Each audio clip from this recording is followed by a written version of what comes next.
Rasul berkata gini, tidak ada satupun nabi yang datang ke dunia ini kecuali mereka akan diminta untuk menyampaikan Hmm. agar orang berhati-hati terhadap satu big boss, raja terakhir nih.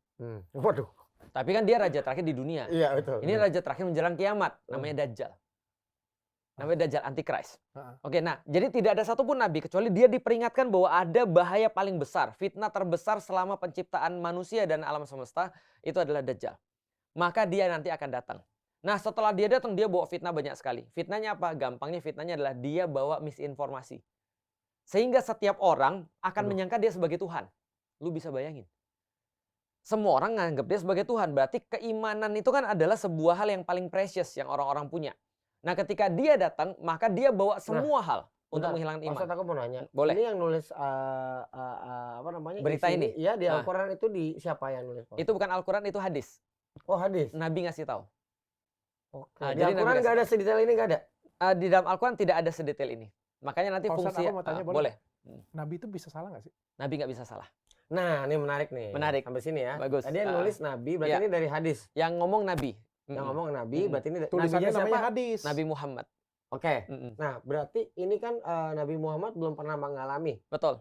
Apakah dia itu pakai perumpamaan atau itu memang benar-benar yang akan terjadi gitu? Bagus. Itu pertanyaan para ulama, Lex. Serius? Lu cocok jadi ulama, Lex. Ulama tuh nanya, ini kiasan atau ini beneran? Apakah mata satu itu adalah mata satu beneran, Dajjal itu?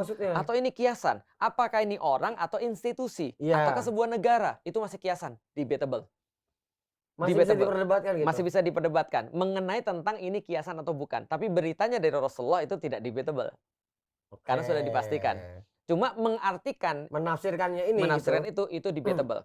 Nah, maka ketika dia udah bawa banyak-banyak kerusakan tadi, lalu kemudian ada seorang muslimah yang bertanya, "Ya Rasulullah, di mana orang-orang Arab pada saat itu?" Maksudnya di mana orang-orang muslim pada saat itu? Orang Arab pada khususnya. Rasul katakan, mereka tinggal sedikit dan mereka ada di Baitul Maqdis. Mereka ada di Palestina, Baitul Maqdis. Dan mereka diimami oleh seorang pemuda soleh. Oh, siapa pemuda soleh nih? Debatable. Ada yang bilang Imam Mahdi. Tapi belum nggak ada secara detail, cuman itu tanda-tanda gitu ya. Mungkin bukan lu, Lex. Gitu, Karena nanti Imam Mahdi ini katanya bapaknya namanya Abdullah dan dia namanya Muhammad juga, gitu kan ya. Jadi dia Siapa tahu nanti nama baptisnya yang Lex kan Muhammad. bisa jadi, tapi bapaknya bukan Abdullah. Nah, artinya kemudian ketika dia sudah ada di Baitul Maqdis lagi mengimami orang, Rasul katakan suatu waktu ketika sholat subuh, maka ketika orang tuh mau sholat subuh, dia sudah maju ke depan, Nabi Isa turun.